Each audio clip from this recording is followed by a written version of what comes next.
धनबाद के बनिया लाला राम एक नंबर के कंजूस थे। वो अपनी दुकान पर इंसानों से ही नहीं, जिंदगी में भगवान से भी भाव-ताव करते थे।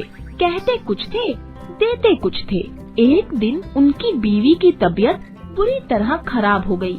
उन्होंने भगवान से प्रार्थना की, हे भगवान, अगर मेरी बीवी की तबीयत ठीक हो गई तो मैं 5 ब्राह्मणों को खाना खिलाऊंगा। क्या हुआ डॉक्टर साहब? मियादी बुखार है, दवा देता हूँ, ठीक हो जाएगा। लाला राम जी, ये दवाएं देते रहिएगा, 2-3 दिन में ये बिल्कुल ठीक हो जाएगी। सुना तुमने? मियादी बुखार है, ठीक हो जाएगा। फालतू में मैंने 5 ब्राह्मणों का खाना मांग लिया। एक काम करता हूँ, 4 जन को ही खिलाता हूँ। 4 जन को? ज्यादा है?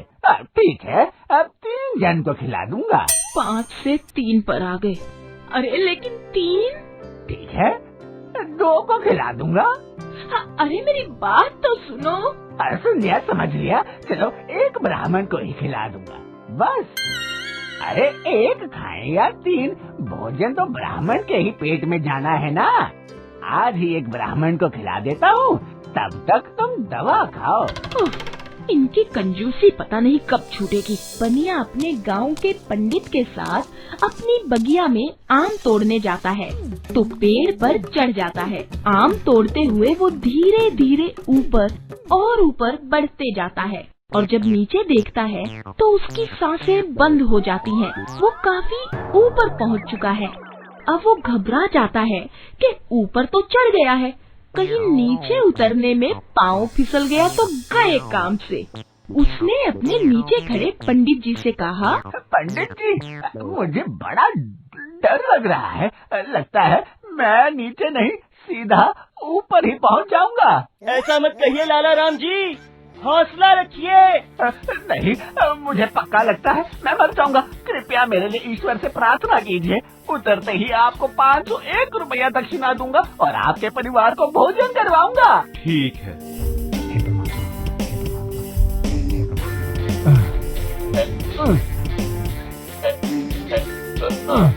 अरे 501 फालतू में ही दान की बात कह दी मैंने। ये तो मैं अपने आप उतर गया। पंडित जी बचाओ। मैंने तो प्रार्थना की थी, तुम्हारे मन में कोई पाप तो नहीं आया? हाँ, पर फिर से प्रार्थना करो। अगर मैं सही सलामत उतर गया तो 401 रुपया पक्का दान दूंगा और पूरे परिवार को 1 बार का भोजन। एकदम जमीन के नजदीक आ गया मैं तो। जरा सही में घबरा जाता हूँ। 401 रुपया फालतू में पंडित को क्यों दूं?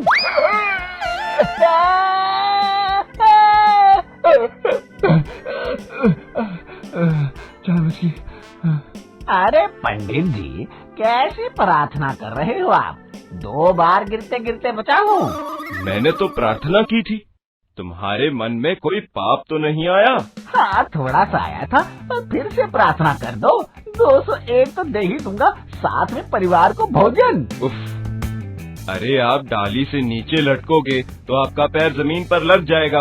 अब कोई खतरा नहीं, आ जाओ। अरे पंडित जी, पहले कह देते कि इतना नीचे पहुंच गया हूँ। फालतू में 201 रुपए की बात की। ये लो 101 रुपया, इतना बहुत है। और सुनो, शाम को घर पर भोजन करने आ जाना और अकेले आना, पूरे परिवार को मत लाना। मैं तो खुद ही उतर गया था। उफ, उनकी कंजूसी। पंडित जी जब शाम को जाने के लिए तैयार होते हैं तो पंडिताइन पूछती है तो वो सारा किस्सा बताते हुए कहते हैं, पहले बनिया लाला राम ने हम दोनों को बुलाया था, बाद में मना कर दिया।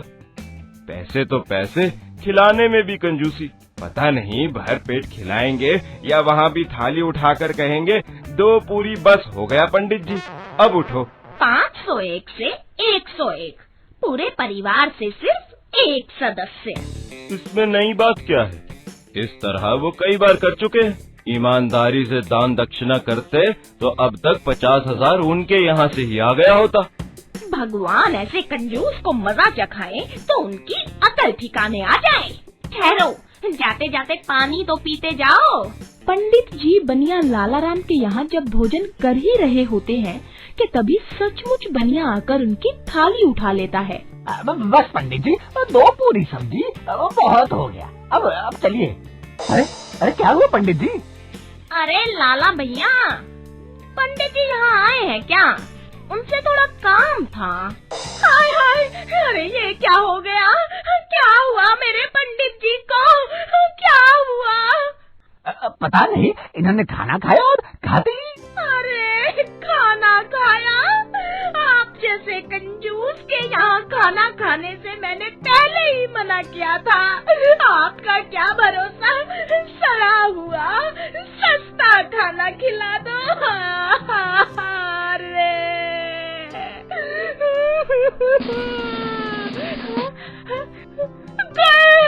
गए, धड़कन कम हो रही है, अब ये नहीं बचेंगे, नहीं बचेंगे। अरे रे रे रे, सुनो सुनो, कोई पुलिस को बुलाओ, कोई पुलिस को बुलाओ।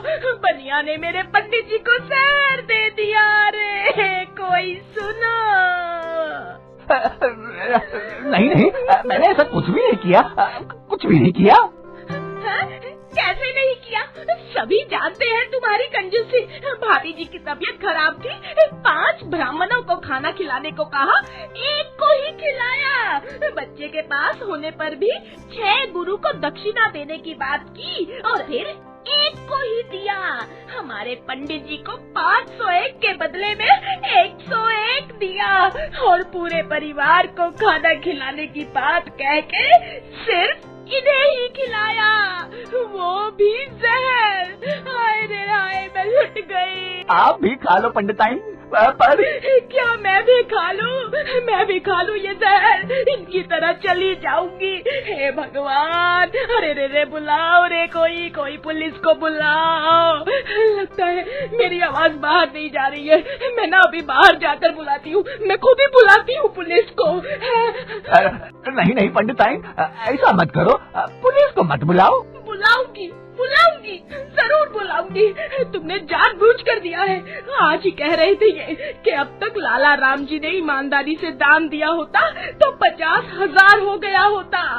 लगता है उन्होंने ये मांग लिया होगा और आपने उन्हें जहर दे दिया। अरे मेरे पंडित जी, रे बुलाओ, कोई बुलाओ रे, बुलाओ, पुलिस को बुलाओ। अरे नहीं नहीं पंडिताइन, 50,000 क्या, 1 लाख ले लो, पर पुलिस को मत बुलाओ। अब मना मत करना पंडिताइन, जितना पंडित जी ने आपसे कहा था उसका डबल दे रहा हूँ। ठीक है, पर मैं इनका क्या करूँ? इन्हें मैं अपनी गाड़ी में ड्राइवर से कहकर घर पहुँचा देता हूँ। वहाँ आपको इनका जो करना है कर लेना, पर पुलिस को मत बुलाना। और बनिया पंडित पंडिताइन को उनके घर पहुंचा देता है। घर पहुंचते ही पंडिताइन उन्हें 1 गिलास शरबत पिलाती है। पंडित जी तुरंत उठकर बैठ जाते हैं। अरे मुझे क्या हुआ था? कुछ नहीं, तुम्हें जाते जाते मैंने जो 1 गिलास पानी पिलाया था ना, उसमें बेहोशी की दवा थी। बनिया समझा, उन्होंने तुम्हें जहर दे दिया। बस पुलिस से बचने के लिए ये 1 लाख रुपए दे दिए। 1 लाख दे दिए? अरे वो तो 501 भी नहीं देते। पर आज तो दे दिए ना जी। आज एक बात मेरी समझ में आ गई है पंडिताइन, जो अपनी जबान के पक्के नहीं होते उनसे टेढ़ी जबान से ही काम करवाना पड़ता है। लालची गोलगप्पे वाला। एक गांव में रहीम नाम का आदमी रहता था। वो काफी गरीब था और उसे किसी कारणवश फैक्ट्री के काम से भी बाहर कर दिया गया था। वो रोता हुआ घर आता है। उसे उदास देखकर उसकी पत्नी पूछती है, क्या हुआ जी, आप इतने उदास क्यों हो? क्या करूं, मैं उदास कैसे न रहूं? जो एकमात्र मेरी नौकरी थी, मुझे वहाँ से भी निकाल दिया गया है। वहाँ से आपको क्यों निकाल दिया गया? वहाँ अब मशीन आ गई है ना, अब उन्हें हमारी कोई जरूरत नहीं है। देखिए, आप चिंता ना करें, सब ठीक हो जाएगा। अब कुछ ठीक नहीं होगा। आप बाहर काम ढूंढिए, आपको कोई ना कोई काम जरूर मिल जाएगा। रहीम की पत्नी रहीम को समझाती है और उसे हिम्मत से काम लेने के लिए बोलती है। बेचारा रहीम उदास सोचता रहता है और अगले दिन गांव में काम ढूंढने के लिए निकलता है। रहीम एक दुकानदार के पास जाता है। मालिक, कोई काम मिलेगा क्या? कुछ भी होगा चलेगा। नहीं नहीं, यहाँ कोई काम नहीं है। मालिक, यहाँ कोई काम मिलेगा क्या? नहीं भाई, यहाँ कोई काम नहीं है। रहीम सरपंच के पास काम मांगने के लिए जाता है। सरपंच जी, कोई काम मिलेगा? कोई भी काम हो, छोटा बड़ा सब चलेगा मुझे। रहीम, काम तो था, पर अभी तुरंत हमने नए आदमी को रख दिया है और अभी हमारे पास कोई काम नहीं है। मालिक, कोई भी काम हो बता दीजिए। नहीं रहीम, कोई काम नहीं है। कुछ होगा तो जरूर बताऊंगा। रहीम पूरा गांव घूम लेता है पर उसे कहीं भी काम नहीं मिलता। वो उदास होता हुआ घर आता है।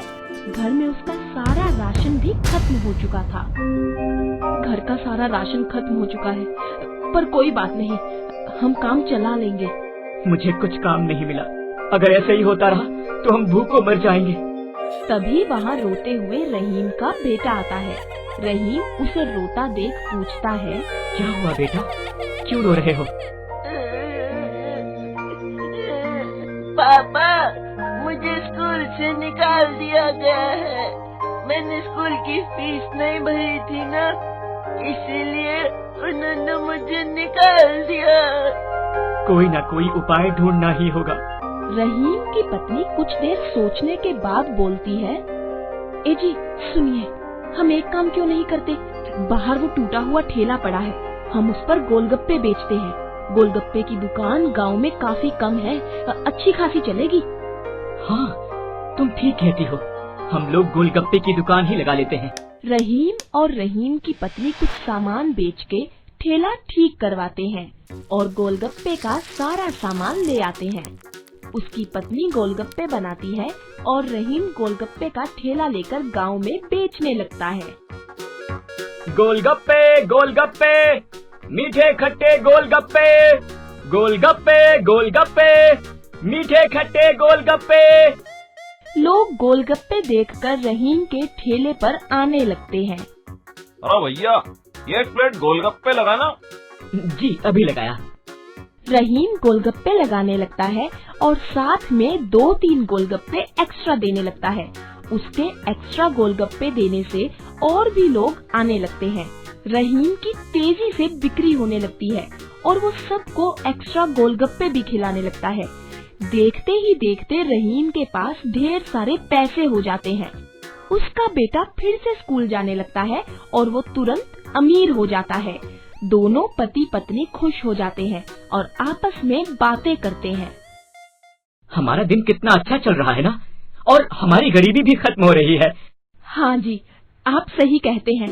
क्यों ना हम अब गोलगप्पे के दाम बढ़ा दें ताकि हम और पैसे कमा सके। अरे हाँ जरूर, हम ऐसा ही करेंगे और इस तरह हम ढेर सारा पैसा बना सकेंगे। रहीम को पैसे का लालच हो जाता है। वो गोलगप्पे के दाम बढ़ा देता है और एक्स्ट्रा गोलगप्पे देना भी बंद कर देता है। इससे लोग काफी नाराज हुए और वो रहीम से कहने लगे, अरे अचानक इतना दाम क्यों बढ़ा दिया तुमने? पहले तो कम थे और तुमने एक्स्ट्रा देना भी बंद कर दिया। रहीम उल्टा जवाब देते हुए बोलता है, देखो भैया, पैसे तो अधिक लगेंगे, खाना है तो खाओ, नहीं तो जा सकते हो यहाँ से। उसके इस व्यवहार को देखकर लोग उसके ठेले में आना बंद कर देते हैं और धीरे धीरे लोग काफी कम आने लगते हैं। रहीम उदास हो जाता है और परेशान हो जाता है, पर सारे लोग उससे नाराज हो चुके थे और उन्होंने दूसरे ठेले में खाना शुरू कर दिया और बेचारा रहीम ज्यादातर वक्त खाली बैठने लगा और फिर से उसे पैसों का अकाल पड़ने लगा। मैंने बहुत बड़ी गलती कर दी, मुझे फिर से दाम कम कर देने चाहिए। रहीम पैसे जरूर कम कर देता है, पर लोगों ने अब दूसरे गोलगप्पे की दुकान पर जाना शुरू कर दिया था और उसकी दुकान में आना बंद कर दिया था। बेचारा रहीम फिर से गरीब हो गया। इसलिए कहते हैं कि लालच करना बुरी बात है। लालच हम सब के विचारों को बदल सकता है। और अच्छे कर्म से गलत कर्म की तरफ ले जाता है।